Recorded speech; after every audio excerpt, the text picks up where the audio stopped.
공정거래위원회는 지난 26일 애경산업, SK케미칼, SK디스커버리 등 세 개사가 CMIT, MIT 성분을 함유한 가습기 살균제를 제조 판매하면서 객관적인 근거 없이 인체에 무해하고 안전한 제품으로 거짓 가장하여 광고한 행위에 대해 시정명령과 함께 가징금을 부과하기로 결정했다고 밝혔습니다. 또한 애경 법인과 전직 대표이사 1명, SK케미칼 법인 및 전직 대표이사 2명을 각각 검찰에 고발하기로 했습니다. 들어보시겠습니다. SK케미칼과 애경은 긴밀하게 상호 협의하에 CMIT, MIT 성분을 함유한 이 사건 제품을 개발하고 각자의 상표를 제품명에 반영하여 2002년 10월 솔잎향과 2005년 9월 라벤더향 제품을 각각 출시한 바 있습니다. 애경은 2002년 10월과 2005년 10월 신제품이 인체에 무해한 항균제를 사용한 것이 특징, 인체에 안전한 성분으로 온 가족의 건강을 돕는다 등으로 인체에 안전하고 건강에 도움이 되는 제품으로 보도자료를 배포하였고 이와 같은 내용이 그대로 인터넷 신문 기사를 통해 광고되어 소비자들에게 전달된 바가 있습니다. 애경과 SK케미칼은 2002년 10월경부터 이 사건 제품을 애경의 유통망을 통해 판매하기 시작하였으나 2011년 8월 31일 질병관리본부의 가습기 살균제 출시 및 사용 자제 공고 발표에 따라 판매를 중단하고 같은 해 9월 4일경부터 제품 수거를 진행한 바 있습니다. 3페이지입니다.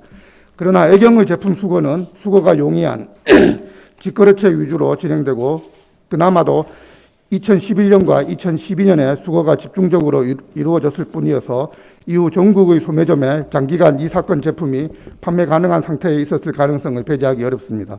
실제로 이 사건 제품은 2013년 4월 2일 소비자에게 판매된 내역이 있고 2013년에 2247개, 2014년에 486개, 2015년에 489개, 2016년에 39개가 시중에 유통되어 애경이 수거한 사실이 있습니다. 또한 2017년 3월 24일 소매점에 제품이 진열되어 수거된 바 있으며 2017년 10월 31일에도 이 사건 제품이 구매된 사실이 있습니다. 표시광고법상으로 거짓 과장 광고 행위의 위법성이 인정되기 위해서는 먼저 광고 행위에 거짓 과장성이 있어야 하고 이로 인해서 소비자의 오인성이 있어야 하고 그리고 소비자의 합리적 구매 선택을 방해하여 공정한 거래 질서를 저해할 우려가 있어야 하겠습니다.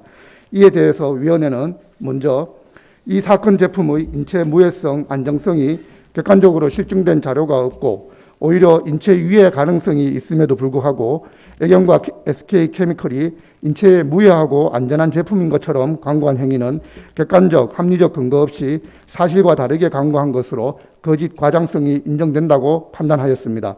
참고로 표시광고법 제5조에 따라서 광고에서 주장하는 사실과 관련한 사항에 대해서 입증 책임은 사업자에게 있습니다. 과거 유공이 97년에 주 SK로 사명이 변경됩니다. 가습기 메이트 출시 당시에 안전성의 근거로 주장된 서울대 실험보고서에 의하더라도 가습기 메이트의 안정성이 검증된 것이 아니라 오히려 유해 가능성이 있다고 확인되었습니다. 또한 4페이지입니다. 영국의 흡입 독성 시험 전문기관인 헌팅던 라이프 사이언스에서 가습기 메이트에 함유된 원료 물질이 저독성이라는 점을 인정하였다는 자료를 확인하지 못하였음에도 동기관에서 저독성을 인정받았다고 광고에 게재하였습니다. SK케미칼이 작성한 물질안전보건 자료에 의하면 흡입 섭취 시 피부 점막 및 체세포에 치명적 손상을 준다. 또한 독성에 관한 정보 항목 중에도 흡입 독성란에 공기 중에 0.33mg/L의 상태로 4시간 실험한 쥐의 50%가 사망한다는 것을 의미하는 내용이 기재되어 있는 바 제품의 안전성이 검증되었다고 볼 수가 없겠습니다. 또한 미국 환경청에 등록된 살충제 농약 심사 자료와 유럽연합의 소비자안전과학위원회의 자료에 따르면 이 사건 제품의 주성분인 CMIT, MIT는 급성 독성이 상당히 높으며 특히 피부 및 안구 자극성이 심한 것으로 나타납니다. 또한 미국 환경청은 1991년 가습기 사용 관리 방법을 통해 가습기에서 발생하는 에어졸의 위험성을 경고하면서 수돗물 대신 증류수를 사용하고 가습기 세척을 위해 세척제 또는 살균제를 사용한다면 철저히 헹궈서 화학물질이 공기 중에 노출되지 않도록 해야 한다고 경고한 바가 있습니다. 실제 이 사건 제품을 사용한 소비자들의 폐질환 등 인체 인체 피해가 발생하였는 바 환경부는 2012년 9월 5일 CMIT, MIT 등 가습기 살균제 성분을 유독물로 지정하는 한편 2015년 4월부터 이 사건 제품을 사용하여 폐손상 피해를 입은 소비자들에게 정부 보조금을 지급하고 있습니다. 2019년 12월 발간된 가습기 살균제 원료물질 노출 재현 실험 보고서에 따르면 가습기 살균제 제품의 CMIT, MIT 함량 정도를 고려한 제품 유해도 평가 결과 인체 유해도가 1 이상으로 제품의 하자 및 인체에 유해할 것으로 평가한 바가 있습니다. 5페이지입니다. 일반적인 소비자들은 제품의 유해 가능성 또는 안정성 등에 대한 정보를 접하기 어려워 사업자가 제시한 정보에 의존할 수밖에 없고 광고한 내용을 신뢰하여 그대로 받아들이는 것이 일반적이라는 점. 이에 이 사건 광고를 접한 소비자들은 이 사건 제품을 인체에 안전한 제품으로 인식하거나 오인할 우려가 있으며 그로 인해 합리적인 구매 선택에 실질적인 영향을 미칠 수 있으므로 공정한 거래 질서를 저해할 우려가 있다고 판단됩니다. 다음은 시정 조치 내용입니다. 먼저 애경과 SK케미컬의 시정명령, 재발방지명령입니다. 와 공포명령과 함께 광고 삭제 요청명령을 부과하기로 결정하였습니다.